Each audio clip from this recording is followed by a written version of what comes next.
I'm going to attempt to read a few things. If it's super distracting to watch, just don't. Just close your eyes. And then you'll be able to hear what I have to say.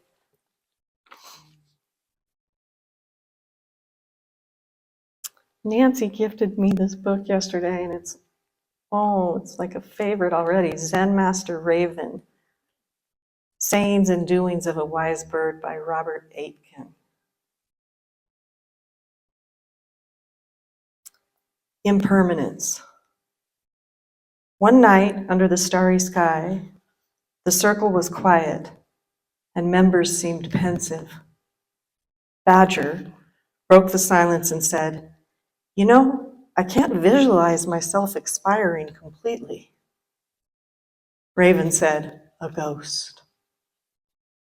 Badger said, "Even ghosts are not permanent, though, are they?" Raven said, "Take care of your miseries now, and they won't abide."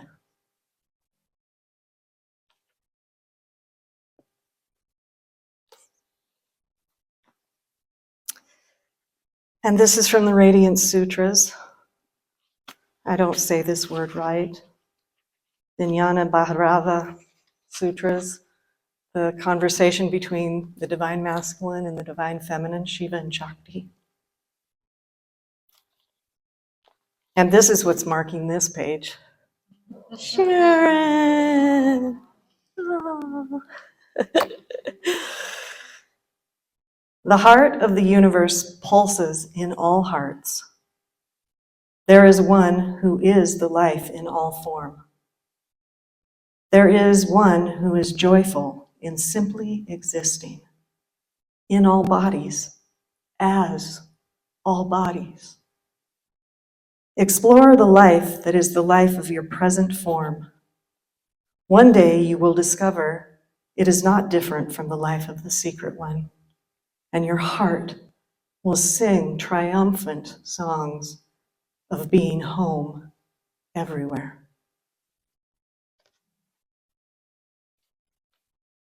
Uno más. Wendell Berry. All my stirring becomes quiet, quiet around me like circles on water. My tasks lie in their places where I left them, asleep like cattle. Then what I'm afraid of comes. I live for a while in its sight. What I fear in it leaves it, and the fear of it leaves me. It sings, and I hear its song.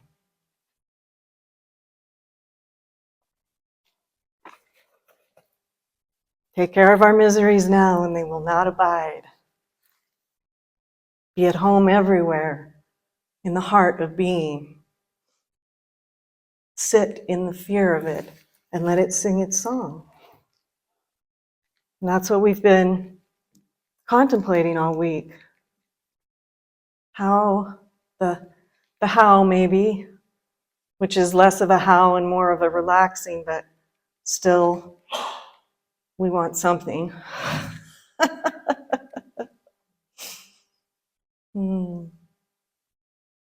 But as Adya says, we're not beggars in this room.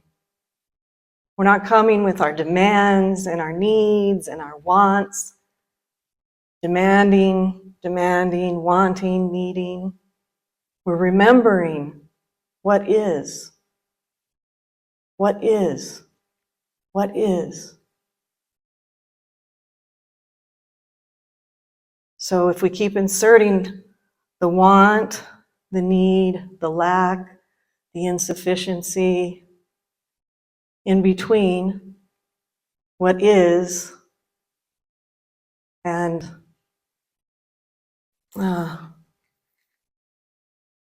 the direct experience, then we're just never sitting, what does it say? I live for a while in its sight, and what I fear in it leaves it, and the fear of it leaves me, and it sings, and I hear its song. The taking to tea.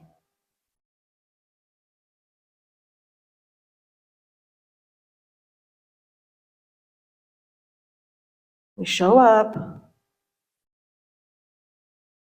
we recognize who, and not who, but what, I guess, is maybe a better, what our deepest understanding of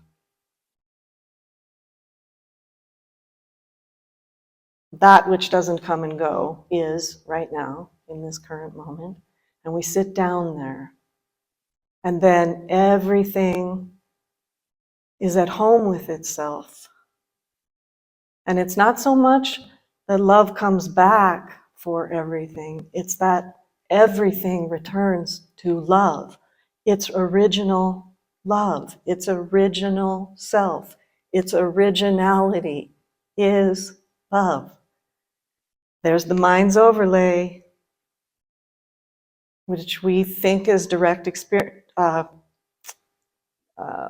Let's see, how do I say it?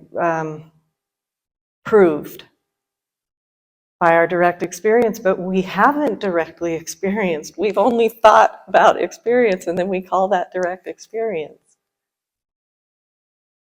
So we don't know what direct experience is. We know what thinking about experience is. So we can't really say what something is until we've directly experienced it as that. And when that happens, strangely, perplexingly, paradoxically, startlingly, it's all love. And you can't call it anything else. You talk about it, for sure, in a relative situational way in our relationships and all of that, because that's what we do. But hopefully we're doing less and less of like commiserating and hanging out in our wounds and blaming and shaming and all the stuff. It's innocent, remember? We're not whacking ourselves around. That's like self-judgment is judgment. Self-criticism is criticism. It's like it's the same.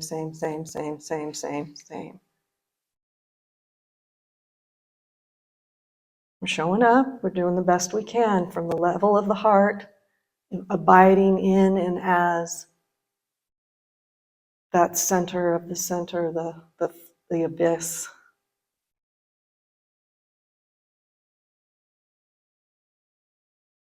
Presence, as it is. And then the remembering, the great remembering. It unfolds of its own accord, naturally. So all progressive paths are beautiful. They come in when we need them. This is kind of the wayless way, and therefore can be kind of like startling and frustrating to the thing in us that needs a method and a way and a structure. And so we've played around with that a little bit this week. But hopefully it's loose and easy enough that it leaves room for individuality and creativity, because that's the key. That's the key. We are the living edge of creative potential. That's what we are. So I wrote a little something. I don't know. It's a trick up here. It's a little bit tricky because, like, I know when I sit with teachers, I want to hear some anecdotes, and Sharon is the queen of like pertinent anecdotes. I mean, it's like amazing, right? And they're all like so starry.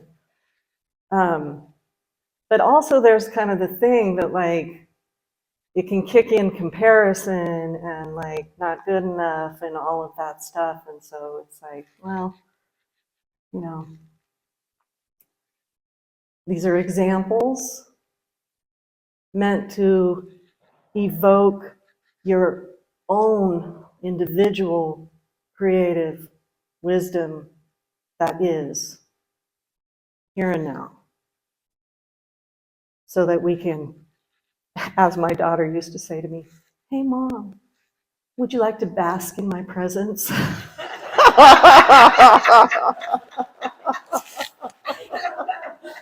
So we can bask in each other's presence. It's actually quite accurate. She was definitely a little Buddha child, but I mean, who's ever heard of that on an Eastern Oregon cattle ranch? Mom, would you like to bask in my presence? Same kid, though. I mean, I'll get to this here in a second, but same kid. When we traveled to Thailand to see my teacher, Mama Lekchaya, monks fell to their knees in front of her, saying, you're back, sobbing, following her around, putting her on benches. It was crazy. It was crazy. She's a little blonde-haired 17-year-old brat, really, at that point. But it was, yeah, it's amazing, So here's just an example of like coming with our demands, our needs, our perceived needs, our wants, our conditions, our requirements in contemplative like prayer. I have a vision of reality, and it looks like this, and everybody is doing this, and we will all look like this, and these people are good, and these other people are bad, and this weather is bad, and that weather is good, and this way is good, and this other way is bad.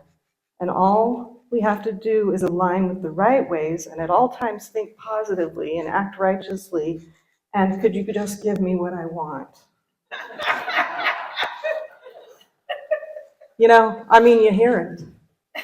You hear this. Please, God, I need this. Okay, so in the case of empty fullness, non-existent existence, beloved holiness, that from which all comes, by, in, through, from, and as. Make this vessel an instrument of wholeness. I don't know. The mystery is wild. I can't even do it. It's so like, the way is wild and mysterious, joyful and unknown.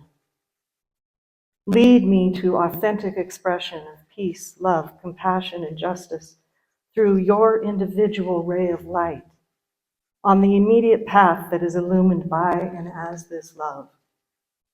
Each and every moment is ripe with the grace of potential and possibility. Each and every moment is the perfect reflection of love's wholeness. Guide this, that all being may benefit from and through these actions and choices. May this life be lived consciously as the wisdom and grace, shining consciously, bravely, in faithful unknowingness. We hear the difference? We sense the difference inside.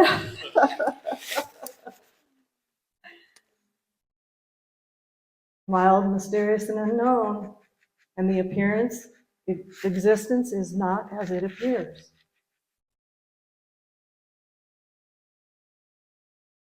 We until we are actually experiencing directly, which involves abandoning the experiencer, we don't know what reality is. And we have to accept that.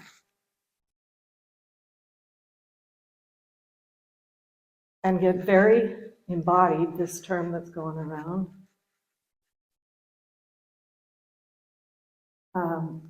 In one place at one time, only place, only time. Abandon judgment, abandon referencing, abandon identification. And then that contemplative prayer, let's call it that today since we've read Wendell Berry, it leads to, well, it could, the phases unfold the way they're going to unfold in you, and sometimes they're unfolding all at the same time. But let's just talk about it linearly for just a moment, but with the understanding that that's just a way to speak. The witness. There'll be enough space for that. And self-reflection is still on board. So there'll be a witnessing, but this is good news. At least there is space and a letting go of control enough that there's some ability, capacity. The judge often tries to still come in there. And that's okay, it's okay. Then we can drop into just a kind of thoughtless listeningness, a hearness, and you'll want to say, oh yeah, okay, I'm here. I'm sort of nowhere but here. It feels like gravity. It's like, ooh, you're nowhere but there. You're not really even witnessing. It's like just almost kind of being awake in deep sleep. Then something can unfold that is closer to communion. I and the cosmic parent are one, and that phase is joy beyond compare. Dr. Hawkins used to say, if I go there and try to explain that, the lecture will end. Because it's just, whoa. I mean, that's amazing grace. I was blind, but now I see. There, I am one with the Creator. And you just, it's shining out of each and everything. And then there unfolds maybe a feeling of union, but that feeling of union where, oh, where did God go? Where did I go? Is leading into the next phase, which is presence is, period. Nobody's joined with it. There is no other. It's prior to nothing and everything. It's prior to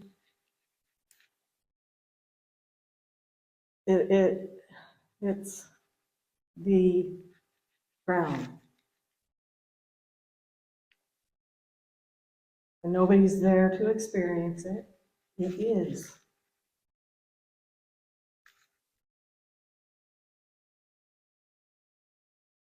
So everything in its time. We're not pushing natural intelligence, it's pushing us. I mean, we've said in the song before, we're not tearing the petals off the roses. Open, damn it, open. Then you don't have a rose. It's not happening that way.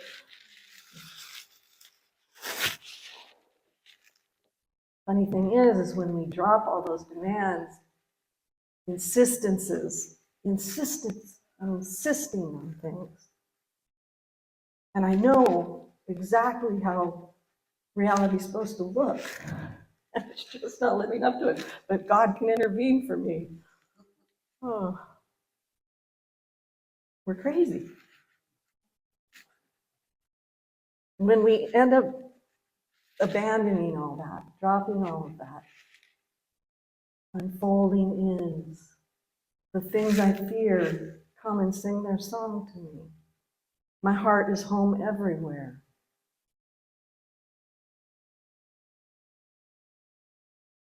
My miseries don't abide.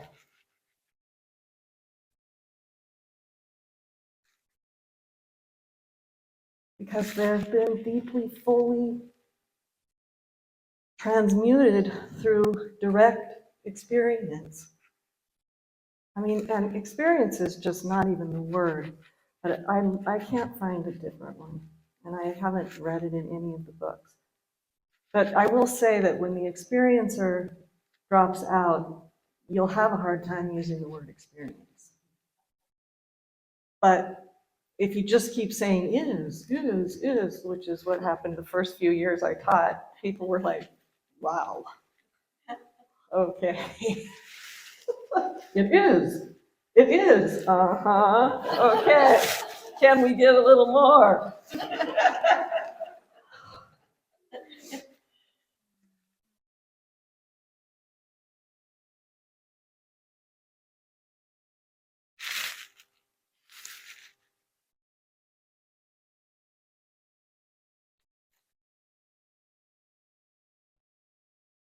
And I have found, in this case, here, the level of heartfulness is a roadmap. It's an organ of spiritual perception. It just has so much more potential for like navigating than what we're used to doing up here. And like Sharon always says, the mind eventually gets on board, but it's eventual. I mean, we're Westerners. Like, we believe a lot of things, you know, and know even more. And like, you know, the mind eventually gets on board, but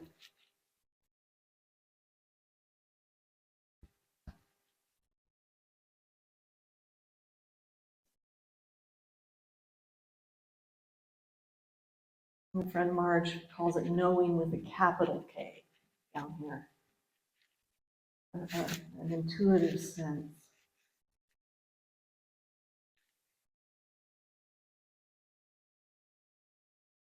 It's more in the flesh, not so abstract. It can feel really frightening though, and I totally get that. It can feel like there's no capacity to live wholeheartedly, and there isn't for the separate self. The separate self will just get really, you know, the separate self has to defend. We talked about that yesterday. It has to have defense. It's innocent. It has to. Of course it has to. It has to defend itself.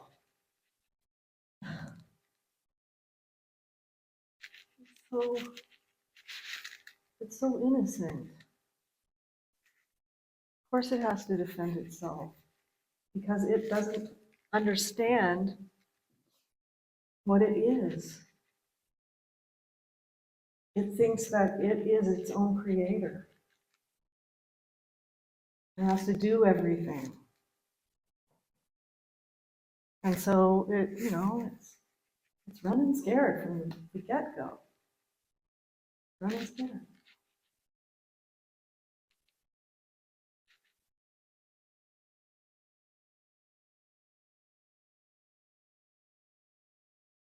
So the idea that it would just live completely open to everything and within everything is not an idea it can entertain because there's no freedom within it to be authentic.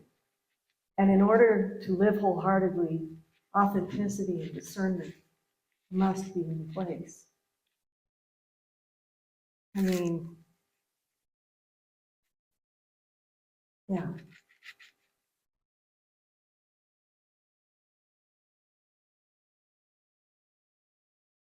There has to be liberation, freedom, because the freedom to live as is, the second prayer, in the grace, in the law of grace, the laws of grace rather than the laws of cause and effect, because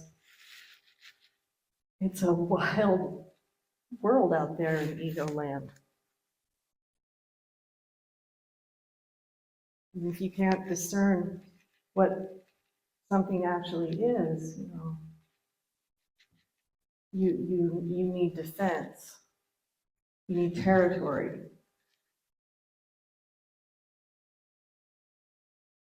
I don't feel like I'm making very much sense, but okay, thank you. A defensible territory called me, We all know what that experience is. And if there's a threat to it,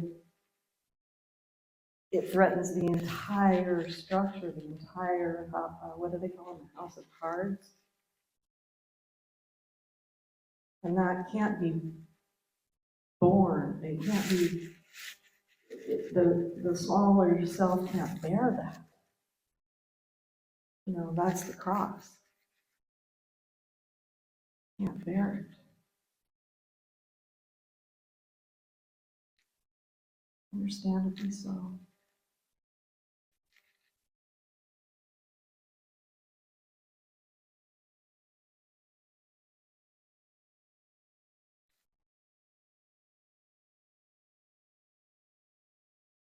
So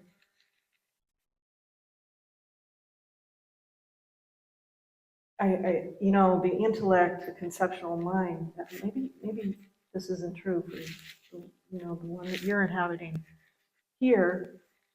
The intellectual, conceptual mind would not be able to conceive of a why we would ever want to experience life without a self. What?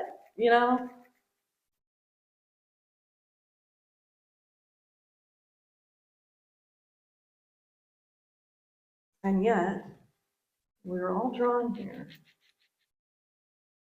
to this table. Here we are. And that's what this teaching is. Life beyond self, self-consciousness. And kind of a radical, subjective, wholehearted liberation. Original sense of the abyss of creative potential. It's here, now it's not, here, now it's not, here, now it's not, here, now it's not, here, now it's not.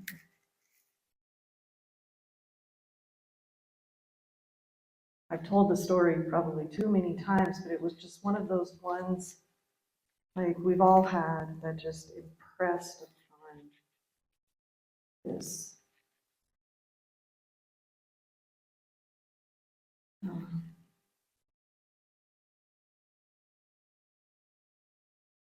where I'm sitting on the couch and all of existence falls away. So the body gets up to try and go to the sink, and all of existence, not just the living room, not just a Jennifer, all of existence exists. And then like 25 times between the couch and the sink. Gone.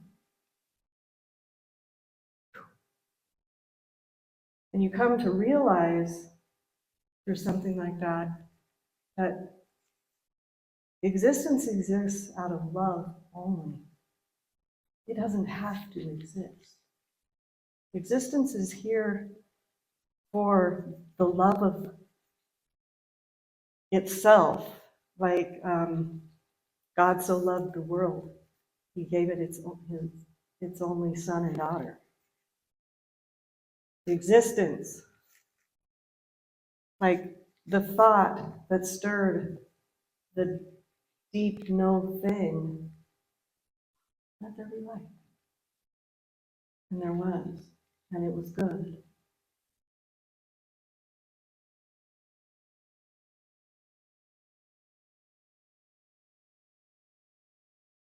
It kind of, you know, it takes a lot of humbleness in that ego structure, in that defensible territory. It takes a lot of surrender, humility, courage. Totally understandable from that point of view. Absolutely understandable from that point of view.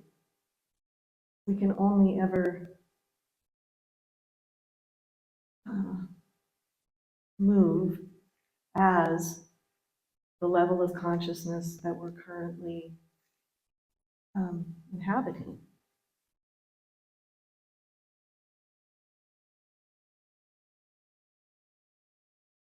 So we bring retreat home with us, is basically what I'm trying to get around. And it's okay.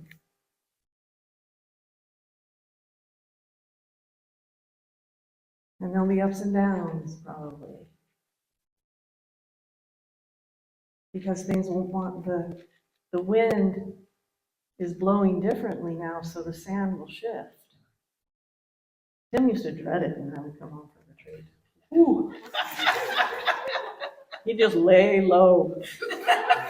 Just lay low. It's like, okay, here she comes, man.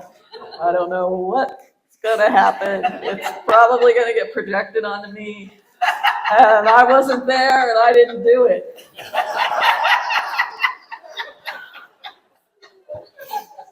Oh boy. Luckily for him, sometimes I have a long drive all the way back from Crestone, and so I could like sort of work it out in the car, you know.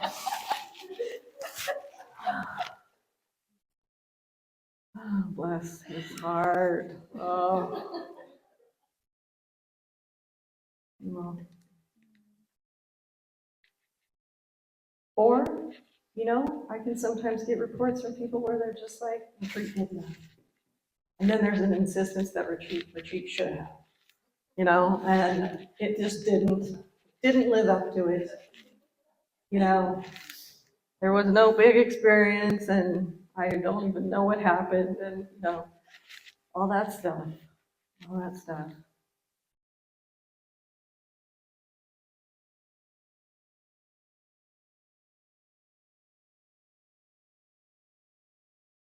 The quieter, more still,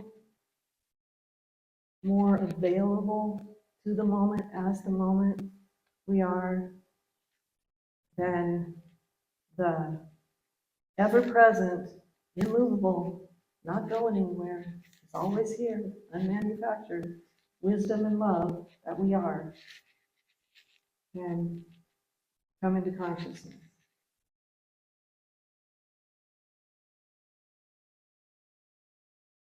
And the gentle, the evoking of the, you know, I know there's lots of different ways.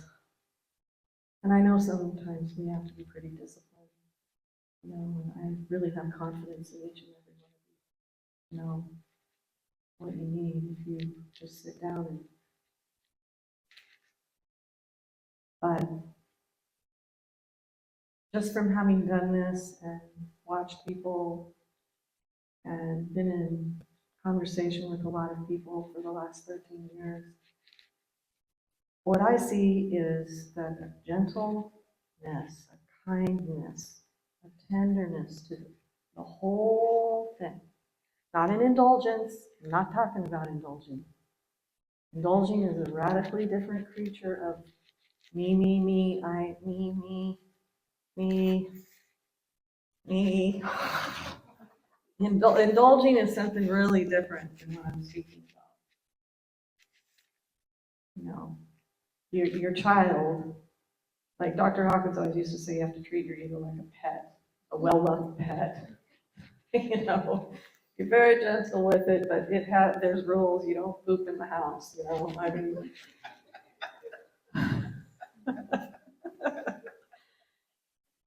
A gentleness, a tenderness, a willingness, an understandingness, a kindness, but not an indulgence. Not this idea that's floating around out there right now, and I'm not saying it's about anybody in this room, but just to give voice to it, that is like, you know, there's no path, and there's nothing to do, and I just get to indulge every single little ego thing that comes along because that's the only way to get through it. I mean, it's a complete misperception of what I'm trying to say. That's just to miss the entire point.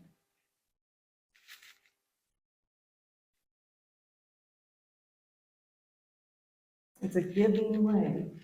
You give way. Less needing, insisting, demanding, indulging. That's how we recognize it. We're not judging, we're recognizing. We're discerning. Oh yeah, okay. I know that little, it's like when you catch on to your child's game they got going on. It's like, yep, okay, I see what you're doing there.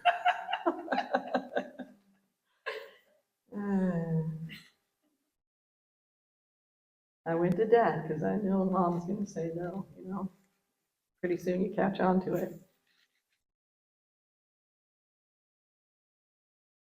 We're not judging, we're discerning.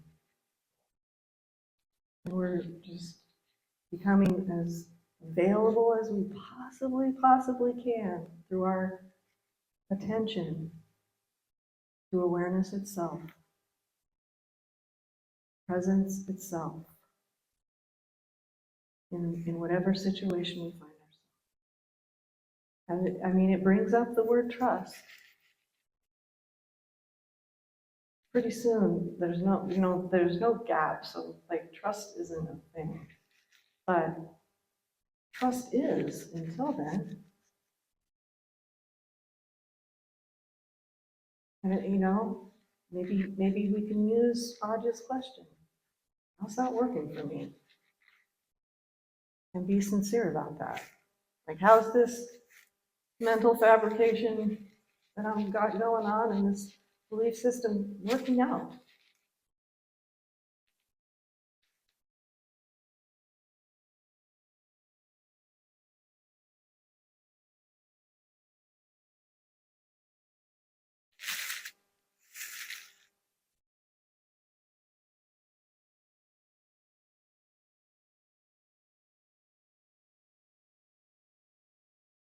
Beloved holiness, that from which all comes by, in, through, from, and as.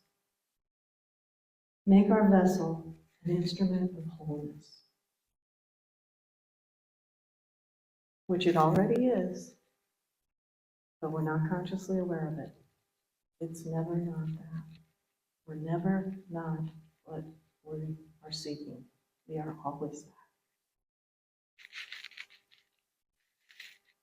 It's almost more like bring the clear seeing of this instrument of wholeness. I don't know. The way is wild and mysterious, joyful and unknown. Lead to an authentic expression of peace, love, compassion, and justice through this individual ray of light on the immediate path that is illumined by and as causeless love.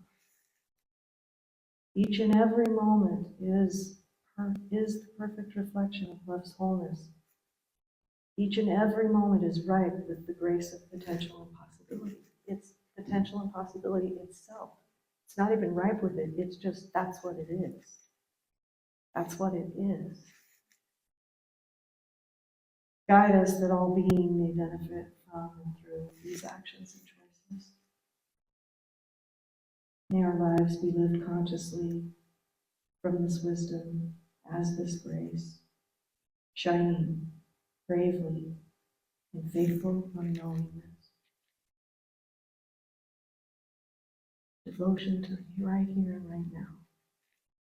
And sincerity and inviting what scares us and what we struggle with and what we resist and what we just absolutely won't permit to tea.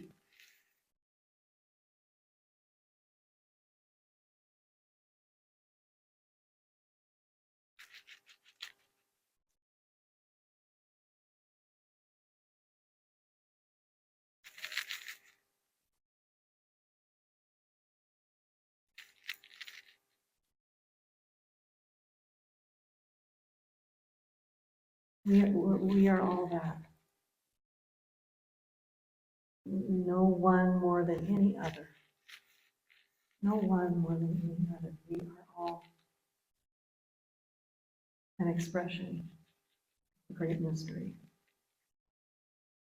which births this universe instant to instant, mysteriously and lovingly.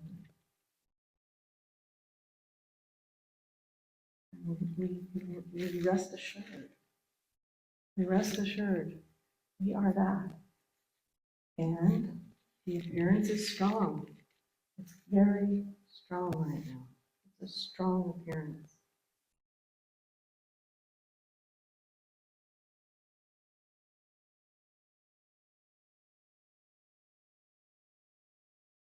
Remember, remember, remember. Way, give way, give way. Give, forgive, forgive.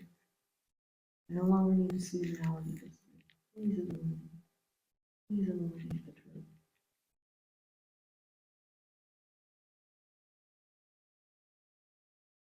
The truth is illuminated. May I have eyes to see.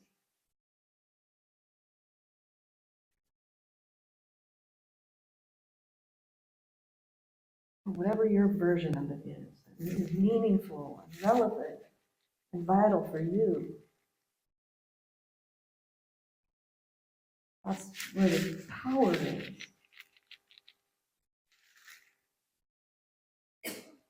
One day it might be, I don't know, something you read out of a book. Another day it might be something you see on a tea bag. Another day it might be something that came in as an insight in meditation.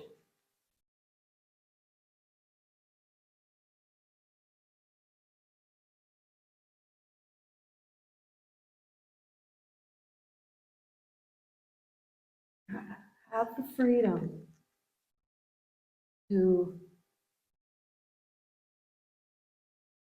say yes when it's time to say yes, and no when it's time to say no, and everything and all things in between. Authenticity. Knowing that true authenticity, true nature doesn't need defense. It won't come off as indulgence or defensiveness. It might come off as fierce compassion. You know, it's like Jigme sitting up there going, what, you want me to be nice? Why? Like, is that the learning you want? That's not compassion. It gets real mixed up in the Western mind. Niceness and compassion.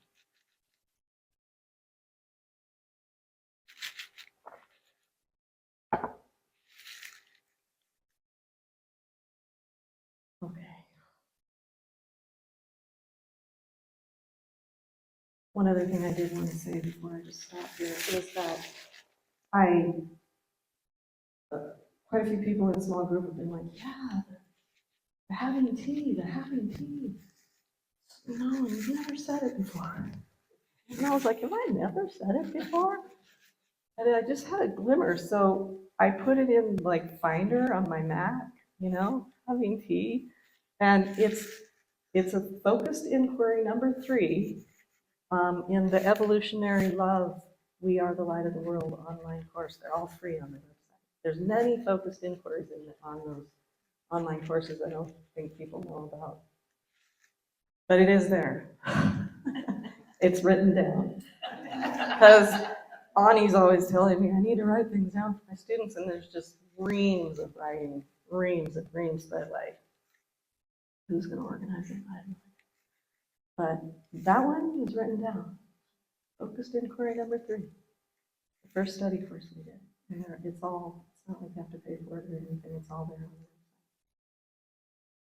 If you want to have a version of it. And I'll try and get Tim to put I'll ask him if he can put the guided meditation, the Taking It to Tea guided meditation in that same section.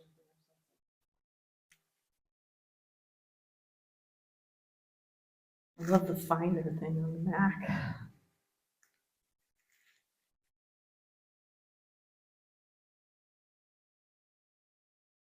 Okay. Thank you. Thank you so much. What a joy. I'm just so in gratitude. I honestly can't really express it.